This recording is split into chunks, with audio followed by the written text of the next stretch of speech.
खूनी उबाल।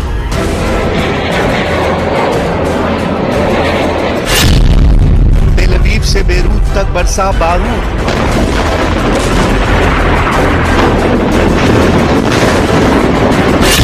भड़ा फूटा हिजबुल्लाह का उस्ताद। पिछले 48 घंटों में उत्तरी इजराइल और दक्षिणी लेबनान का इलाका ज्वालामुखी की तरह धधक रहा है। 48 घंटे के अंदर हजारों की संख्या में रॉकेटों से हमले हुए हैं। आसमान से हजारों टन बारूद बरसाए गए हैं। बमों की ऐसी बारिश पिछले साल अक्टूबर में हमास के साथ शुरू हुए युद्ध के बाद पहली बार उत्तरी इजराइल और दक्षिणी लेबनान में इतने बड़े हमलों को अंजाम दिया गया। बमों की ऐसी बारिश पिछले साल अक्टूबर में हमास के साथ शुरू हुए युद्ध के बाद पहली बार उत्तरी इजराइल और दक्षिणी लेबनान में इतने बड़े हमलों को अंजाम दिया गया।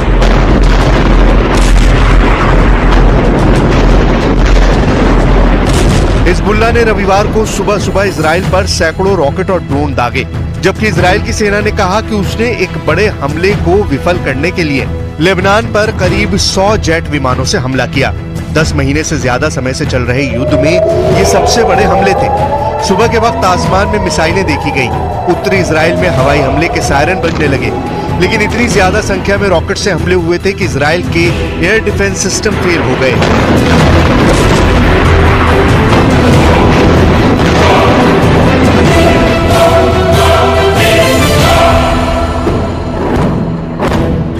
इजराइल ने अपने फाइटर जेट से दक्षिणी लेबनान पर कहर बरपा दिया, लेकिन युद्ध का ये स्वरूप और ज्यादा बढ़ने वाला है। एक तरफ इजराइल में इमरजेंसी लागू करनी पड़ी है और नेतन्याहू ने ऐलान कर दिया है कि लेबनान में जो हुआ है वो ईरान में भी हो सकता है। यानी जिस हिजबुल्लाह को कथित तौर पर ईरान से बारूद मिलता है, अब इजराइल इस जंग को उस ईरान तक ले जाने के मूड में है।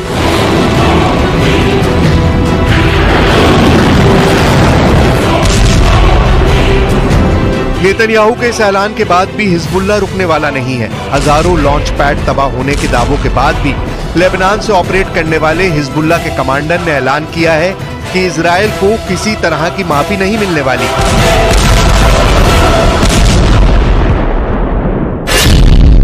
इजराइल के हमलों से बेरूत तक खलबली।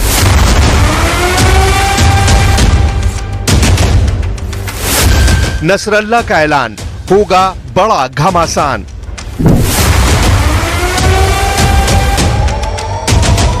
रविवार की सुबह जब उन 320 कत्यूशा रॉकेट को लेबनान की धरती से दागा गया और इजराइल में 11 सैन्य ठिकानों को निशाना बनाया गया, उसके ठीक बाद हिजबुल्लाह के कैंप में जश्न मनाया जाने लगा।